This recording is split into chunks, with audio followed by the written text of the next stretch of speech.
लहानपणापासूनच लेखकाला आपल्या मुलीला पैशाविषयी नॉलेज द्यायचं होतं, जेणेकरून ती नेहमी फायनान्शियली स्टेबल राहील.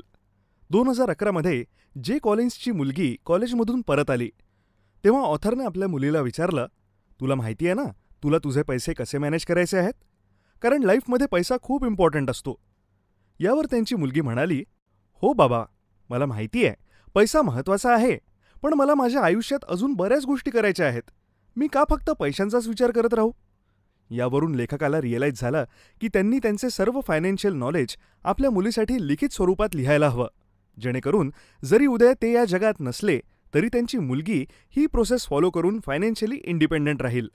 नंतर लेखकाने त्यांचं सगळं नॉलेज एका पुस्तकाच्या स्वरूपात लिहिलं आणि या पुस्तकाचं नाव आहे the simple path to wealth. नंतर हे पुस्तक खूप प्रसिद्ध झालं होतं.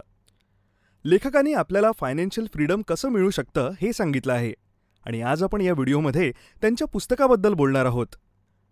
लेखकाच्या अकॉर्डिंग फायनान्शियल फ्रीडम अचीव्ह करण्याचे 2 फेज आहेत. वेल्थ अक्युम्युलेशन म्हणजे आधी एवढे पैसे गोळा करा की तुम्हाला अन्न, वस्त्र आणि निवाऱ्याची चिंता कधी करावी लागणार नाही. पैसे गोळा झाल्यानंतर वेल्थ प्रिझर्वेशनचा टप्पा येतो, म्हणजेच दरवर्षी ठराविक रक्कम बाहेर काढा, जेणेकरून तुम्ही आयुष्यभर फायनान्शियली इंडिपेंडंट राहू शकाल. ठीक आहे, आता आपण आधी वेल्थ अक्युम्युलेशन फेज पाहू, म्हणजेच पैसे कसे गोळा करायचे. याचा फर्स्ट पॉइंट आहे the most powerful tool for navigating the world. तुम्ही बऱ्याच लोकांना असं म्हणताना ऐकलं असेल की यार, पैसा आनंद देत नाही. आता हीच गोष्ट आपण शब्दातून नाही तर डेटातून पाहू. नोबेल पारितोषिक विजेते डॅनियल कॅहनमॅन यांनी 4.5 लाख लोकांचे सर्वेक्षण केले, हे जाणून घेण्यासाठी की जास्त पैशाने त्यांची इमोशनल लाईफ कशी इम्प्रूव्ह होते आहे. यामध्ये लोकांना त्यांचे वार्षिक उत्पन्न विचारण्यात आले. ते एका वर्षात किती पैसे कमवतात, याबरोबरच ते आयुष्यात किती आनंदी आहेत हे देखील विचारण्यात आलं. त्यांनी ऑब्झर्व्ह केलं की $75,000 हा कट ऑफ पॉइंट होता, म्हणजेच $75,000च्या आधी लोक त्यांच्या आयुष्यात खूप आनंदी होते. पण $75,000 नंतर त्यांचा ग्राफ ऑलमोस्ट स्ट्रेट होता, म्हणजेच पैसा त्यांना इतका आनंद देत नव्हता. थोडक्यात एक गोष्ट क्लिअर आहे की जास्त पैसे जास्त सुख देऊ शकत नाही. हो, पण कमी पैसे दुःख देतो.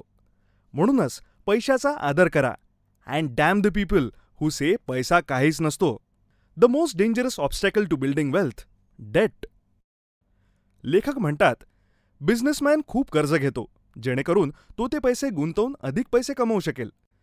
जसे मुकेश अंबानींनी कैक लाख कोटींचे कर्ज घेतले, पण त्यांनी ते कर्ज फेडून एक नवीन मनी मेकिंग बिझनेस उभा केला. पण जेव्हा एखादा सामान्य माणूस कर्ज घेतो, तेव्हा तो व्यवसायासाठी नव्हे तर निरुपयोगी गॅजेटसाठी कर्ज घेतो. आणि आपण कर्ज घेत राहावं अशीच अनेक कंपन्यांची इच्छा असते. फॉर एक्झाम्पल, लेखक सांगतात की एकदा त्यांनी क्रेडिट कार्ड घेतलं आणि 15,000 रुपयांची खरेदी केली. त्यांना सांगण्यात आलं होतं की जर त्यांनी 30 दिवसांच्या आत पैसे जमा केले तर क्रेडिट कार्डवाले त्यांच्याकडून कोणतेही व्याज घेणार नाहीत. जेव्हा क्रेडिट कार्ड बिल आले तेव्हा त्यात लिहिलं होतं की त्यांना किमान ₹150 पेमेंट करावे लागेल. लेखक खूप खुश झाले. त्यांना वाटलं की आता त्यांना 15,000 रुपये इन्स्टॉलमेंटमध्ये भरायचे आहेत आणि मी अजून कर्ज घेऊ शकतो. पण नंतर लेखकाच्या बहिणीने बिलाचा खालचा भाग लेखकाला दाखवला, ज्यात लिहिलं होतं की लेखकाला उर्वरित पैशांवर 18% व्याज द्यावं लागेल. लेखक म्हणतात की जर तुम्हाला तुमच्या गुंतवणुकीत 18% रिटर्न मिळाला तर तुम्ही काही वर्षात जगातील सर्वात श्रीमंत लोकांपैकी एक होऊ शकता. आणि जर कोणी तुमच्याकडून 18% घेत असेल तर तुम्ही पूर्णपणे उद्ध्वस्त होऊ शकता. पण यात लेखकाने कर्ज पूर्णपणे नील करण्याच्या 4 स्टेप्स दिल्या आहेत. स्टेप 1, एलिमिनेट नॉन एसेन्शियल्स, म्हणजेच कोणतेही निरुपयोगी खर्च थांबवा. मग ते 400 रुपयांचे बाहेरचे जेवण असो की 30 रुपयांची कॉफी असो किंवा निरुपयोगी गॅजेट्सची खरेदी. Step 2, make a list of all debts, सर्व कर्ज त्यांच्या व्याजासह कागदावर लिहा. Step 3, rank them by interest, ही कर्ज व्याजानुसार उतरत्या क्रमाने लिहा. Step 4, pay the highest interest one first, म्हणजेच सर्वप्रथम सर्वाधिक व्याजदर असलेल्या कर्जाचा हप्ता भरा आणि उर्वरित कर्जाची किमान रक्कम भरा. एकदा का आपलं कर्ज संपलं मग आपण आपला माइंडसेट ठीक केला पाहिजे. हाऊ टू थिंक अबाउट मनी, आपण पैशाबद्दल कसा विचार करतो. लेखक म्हणतात, पैशातून तुम्ही खूप काही विकत घेऊ शकता आणि सर्वात महत्त्वाची गोष्ट म्हणजे ते तुमचे फ्रीडम आहे. जेव्हा तुम्ही फायनान्शियली फ्री असाल तेव्हा तुम्हाला तुमच्या दैनंदिन खर्चाची काळजी करण्याची गरज नाही पडत. तुम्हाला ते बकवास काम करण्याची गरज नाही पडत जे तुम्हाला थोडं पण आवडत नाही. जर आपले पालक आजारी असतील आणि जर आपण फायनान्शियली फ्री नसलो तर आपल्याला त्यांच्यापासून लांब राहावं लागेल आणि आपल्याला पैशासाठी दूर कुठेतरी काम करावं लागेल. म्हणून जेव्हा आपल्याकडे पैसा येतो तेव्हा आपल्याकडे 3 ऑप्शन्स असतात. ऑप्शन 1, आपण पैसे खर्च करू शकतो, ज्यातून आपल्याला कधीही आर्थिक स्वातंत्र्य मिळणार नाही आणि युजलेस गॅजेट्स घरात जमा होत राहतील. ऑप्शन 2, पैसे इन्व्हेस्ट करा आणि त्यातून मिळणारे रिटर्न्स खर्च करा. याद्वारे आपण पैसे तर जोडू, पण ते फार लवकर ग्रो होणार नाहीत. आणि ऑप्शन 3, पैसे इन्व्हेस्ट करा आणि त्यातून मिळणाऱ्या रिटर्न्सची पुन्हा रिइन्व्हेस्टमेंट करा. जर आपण हा पर्याय निवडला तर आपण लवकरच फायनान्शियली फ्री होऊ शकतो. आता आपण निश्चितपणे विचार करत असाल की पैसे कुठे इन्व्हेस्ट करायचे, तर लेखक म्हणतात स्टॉक मार्केट. आता पुढचा प्रश्न तुमच्या मनात येईल की जर मी स्टॉक मार्केटमध्ये पैसे गमावले तर काय होईल. यासाठी लेखक पुढचा पॉइंट सांगतात, Y most people lose money in the market. लेखक म्हणतात, जास्तीत जास्त लोक शेअर मार्केटमध्ये चुका करतात. एक ॲव्हरेज व्यक्ती पण असा विचार करतो की तो वॉरन बफेसारखे रिटर्न्स मिळवू शकतो. हे असं म्हणण्यासारखं आहे जसं आपण बॉक्सिंगमध्ये माईक टायसनला हरवू शकतो. आणि हे सोपं नाही, कारण माईक टायसनच्या क्षमतेचा बॉक्सर होण्यासाठी भरपूर सराव, भरपूर डेडिकेशन आणि बॉडी टाईप योग्य असावी लागते. त्याचप्रमाणे वॉरन बफेट बनण्यासाठी खूप डेडिकेशन, वेळ आणि लहान वयापासून इन्व्हेस्टमेंट सुरू केली पाहिजे. Investment is not complicated. लेखक म्हणतात, जेव्हा आपण वेल्थ अक्युम्युलेशन फेजमध्ये असतो, म्हणजे जेव्हा आपण संपत्ती गोळा करत असतो, तेव्हा आपण मेजॉरिटी पैसे इंडेक्स फंडमध्ये ठेवायला पाहिजेत. जोपर्यंत आपण आपल्या वार्षिक उत्पन्नाच्या किमान 25 पट पैसा गोळा करत नाही, म्हणजेच जर आपल्याला वर्षाला किमान 6 लाख हवे असतील, तर फायनान्शियली इंडिपेंडंट होण्यासाठी आपल्याला 25 गुणिले 6 लाख म्हणजेच 1.5 कोटी रुपये गोळा करावे लागतील. यासाठी लेखक एक सर्वोत्तम पद्धत सांगतात, ती म्हणजे इंडेक्स फंड खरेदी करणे, म्युच्युअल फंड नव्हे. आता बहुतेक गुंतवणूकदारांना वाटतं की जर त्यांनी म्युच्युअल फंड विकत घेतलं तर ज्यात सर्वोत्तम फंड व्यवस्थापक असतील त्यात त्यांना खूप चांगले रिटर्न्स मिळतील आणि ते इंडेक्स फंडला पण बीट करू शकतील. लेखक म्हणतात, ही एक चुकीची विचारसरणी आहे. यावर एक स्टडी देखील केला गेला, ज्यात असं दिलं गेलं की 30 वर्षांमध्ये म्हणजे 1976 ते 2006 पर्यंत 2076 म्युच्युअल फंड सुरू झाले. त्यापैकी फक्त 0.6% म्युच्युअल फंड्स इंडेक्स फंडला बीट करू शकले. आणि साहजिकच हा नंबर खूप लहान आहे. इंडेक्स फंडमध्ये गुंतवणूक कशी करावी यासाठी आमच्या दुसऱ्या चॅनलवर एक फ्री कोर्स बनवला आहे, ज्याची लिंक आम्ही डिस्क्रिप्शनमध्ये दिली आहे. आता पुढील सर्वात महत्त्वाचा फेज येतो, वेल्थ प्रिझर्वेशन फेज, ज्याचा फर्स्ट पॉइंट आहे, don't call speculation as an investment. जेव्हा आपण फायनान्शियल फ्रीडम प्राप्त करतो तेव्हा आपली संपत्ती जतन करून त्याची जपणूक करणं ही आपली जबाबदारी असते.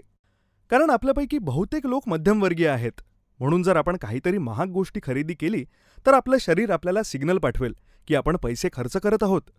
पण अडचण तेव्हा येते जेव्हा आपण खूप पैसे गुंतवतो आणि त्याला आपण म्हणतो की आम्ही इन्व्हेस्टमेंट केली आहे, परंतु ते एक स्पेक्युलेशन असतं, एक प्रकारचा जुगार, आणि यात आपल्याला आपल्या शरीरातून अलर्ट सिग्नल मिळत नाहीत. आता जर तुम्ही विचार करत असाल की गुंतवणूक करणं खूप कठीण आहे, तर तुम्हाला खूप शिकावं लागेल. आणि यासाठी पुढील पॉइंट आपल्याला मदत करेल, जे आपल्याला 4% मॅजिक रूलचा वापर करायला सांगतं. लेखक म्हणतात, जर आपण फायनान्शियल फ्रीडम अचीव्ह केले असेल, म्हणजेच तुम्ही तुमच्या वार्षिक खर्चाच्या 25 पट अचीव्ह केलं असेल आणि आता जर तुम्हाला कमी धोका पत्करायचा असेल तर तुम्ही तुमचे पैसे अशा प्रकारे डिवाइड करू शकता. 75% इंडेक्स फंडमध्ये ठेवा, जेणेकरून पोर्टफोलिओ वाढत राहील. 20% बॉन्डमध्ये ठेवा, कारण स्टॉकची व्होलॅटिलिटी म्हणजेच किंमत नेहमी कमी जास्त होत असते. बॉन्ड्समुळे तुमचा पोर्टफोलिओ थोडा स्मूथ बनू शकतो. अल्पकालीन खर्च आणि आपत्कालीन परिस्थिती हाताळण्यासाठी आपल्याला पैशांची गरज असते, त्यामुळे 5% कॅश ठेवा, जे आपण आपल्या हाय इंटरेस्ट सेव्हिंग अकाउंटमध्ये किंवा FDमध्ये ठेवू शकतो. लेखकाच्या म्हणण्यानुसार आता आपण दरवर्षी आपल्या पोर्टफोलिओमधून 4% जरी काढले तरी आपले पैसे कधीच संपणार नाहीत. हे एका एक्झाम्पलद्वारे समजून घेऊयात. फॉर एक्झाम्पल, जर आता आपण फायनान्शियल फ्रीडम मिळवले असेल आणि आपल्या पोर्टफोलिओमध्ये 1.5 कोटी जमा केले असतील, तर त्यांचे 75% पैसे म्हणजेच 1.125 कोटी फक्त इंडेक्स फंडमध्ये राहू द्या. 20% रक्कम म्हणजेच 30 लाख बॉन्डमध्ये आणि 5% कॅश म्हणजेच 7.5 लाख रुपये FDमध्ये. आता जरी आपण दरवर्षी आपल्या पोर्टफोलिओमधून 4% काढत राहिलो तरी आपल्या पोर्टफोलिओची रक्कम कमी होणे जवळजवळ अशक्य आहे. उलट बहुधा ती वाढेल. पण तुम्ही या डेटावर ब्लाइंडली विश्वास ठेवू नका, कारण हा डेटा अपडेट होत राहतो. पण आता तुम्हाला पैशाचे मॅनेजमेंट कसे करायला हवे याची तर कल्पना आली असेलच. आता आपण पुन्हा एकदा सर्व काही रिवाईज करू, जेणेकरून या महत्त्वपूर्ण व्हिडिओच्या कन्सेप्ट्स आपल्या ब्रेनमध्ये चांगल्या प्रकारे इन्स्टॉल होतील. तर पैशाचे मॅनेजमेंट करण्यासाठी 2 फेज आहेत.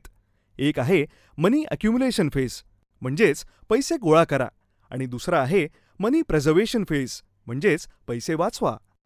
मनी अक्युम्युलेशन फेजमध्ये आपण पाहिलं की आपल्याला आपल्या वार्षिक खर्चाच्या किमान 25 पट पैसे गोळा करायचे आहेत. यासाठी आपण इंडेक्स फंडमधून आपले पैसे ग्रो करू शकतो. जर आपण आपल्या उत्पन्नाच्या 50% दरमहा इंडेक्स फंडमध्ये टाकले तर लेखकाच्या मते आपण 11.5 वर्षात फायनान्शियल फ्रीडम मिळवू शकतो. एकदा का आपण फायनान्शियल फ्रीडम अचीव्ह केला, म्हणजेच वार्षिक खर्च 25 पटीने गोळा केला, तर मग आपण आपले पैसे डिवाइड करू शकतो. 75% इंडेक्स फंडमध्ये, 20% बॉन्ड्समध्ये आणि 5% कॅशमध्ये. आणि आता जरी आपण 4% पैसे काढत राहिलो तरी मोस्ट प्रोबेबली आपले पैसे कधीही संपणार नाहीत, कारण जेवढं आपण विड्रॉ करतो त्यापेक्षा जास्त इंडेक्स फंड आपण ग्रो होण्यासाठी वापरू शकतो. मित्रांनो, जर तुम्हाला इन्व्हेस्टमेंट आणि बिझनेस संबंधित पुस्तकं विनामूल्य ऐकायची किंवा वाचायची असतील तर तुम्ही गिगल ॲप डाउनलोड करू शकता, जिथे 160 पेक्षा जास्त पुस्तकांच्या समरीज फ्रीमध्ये उपलब्ध आहेत. जर तुम्हाला या ॲप्लिकेशनमध्ये इंटरेस्ट असेल तर आम्ही त्याची लिंक डिस्क्रिप्शनमध्ये दिली आहे. हे ॲप्लिकेशन iOS आणि अँड्रॉइड दोन्हीमध्ये उपलब्ध आहे. मित्रांनो, जर तुम्हाला वाटत असेल की तुम्हाला या व्हिडिओमुळे काही फायदा झाला असेल तर हा व्हिडिओ नक्की लाईक करा. यामुळे आमचा कॉन्फिडन्स वाढतो. तुम्ही हा व्हिडिओ आपल्या मित्रांसोबत आणि कुटुंबातील सदस्यांसोबतही शेअर करा, ज्यांना पैशाची फारशी काळजी नाहीये आणि ज्यांना पैशांसाठी जास्त वेळ इन्व्हेस्ट करायचा नाहीये, कारण हा व्हिडिओ त्यांच्यासाठी खूप उपयुक्त ठरेल. तर मित्रांनो, जर तुम्हाला असे नॉलेजेबल व्हिडिओज मिस करायचे नसतील तर आमच्या चॅनलला सबस्क्राईब केल्यानंतर बेल बटन दाबायला विसरू नका. तुम्हाला पुढचा व्हिडिओ कोणत्या विषयावर हवा आहे ते देखील तुम्ही कमेंटमध्ये सांगू शकता. लवकरच तुम्हाला पुन्हा भेटीन. जय हिंद, जय महाराष्ट्र.